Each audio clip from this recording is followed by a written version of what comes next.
Agrabad branch এখন অব্দি কতটা সফল আছে? আলহামদুলিল্লাহ, গোল্ডসেন্স গ্রুপের সবগুলো ব্রাঞ্চই এখন পর্যন্ত অনেক বেটার আউটপুট দিচ্ছে, ভালো সফলতা অর্জন করেছে। এর মধ্যে আগ্রাবাদ ব্রাঞ্চটা আমরা ফেব্রুয়ারি মাসে ওপেন করি। ফেব্রুয়ারি মাস 2024 ওপেন করার পর থেকে এই পর্যন্ত আমরা অনেক বেটার রেজাল্ট বলেন আমরা গোল্ডসেন্সকে এনে দিতে সক্ষম হয়েছি আলহামদুলিল্লাহ। চট্টগ্রামের মানুষের প্রতি আসলে আমরা অনেক বেশি কৃতজ্ঞ। হোটেল চেইন ম্যানেজমেন্ট দিয়ে যদি কোনো হোটেল পরিচালিত হয় তাহলে সেখানে লস হওয়ার সম্ভাবনা খুবই কম, যার জন্য হোটেল প্রজেক্টে ইনভেস্ট করাটা আসলে এর মধ্যে লাভজনক।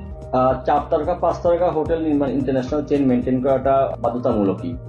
কারণ হচ্ছে যে আমি একটা হোটেল তৈরি করতে পারবো, এটার অপারেশনের ক্ষেত্রে যদি আসলে আমার প্রিভিয়াস এক্সপিরিয়েন্স না থাকে তাহলে সেক্ষেত্রে হোটেলটা লাভজনক হয়ে ওঠে না।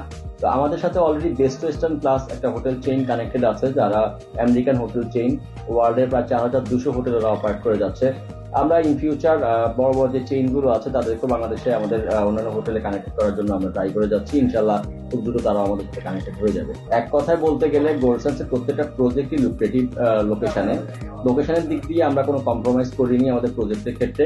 কক্সবাজার কলাতলিতে আমাদের যে প্রজেক্টটা, এই প্রজেক্টটা হচ্ছে কক্সবাজারের ইতিহাসে সমুদ্রের সবচেয়ে কাছাকাছি একটা প্রজেক্ট। আমাদের হিমছড়িতে যে প্রজেক্টটা আমাদের এই মুহূর্তে করা হয়েছে, বে হিলস হোটেলটা, এটা হচ্ছে সমুদ্র এবং পাহাড় দুইটার মাঝামাঝি পর্যায়ে আমাদের সি ভিউ এবং হিল ভিউ দুটা ভিউই এই হোটেলটা পায়।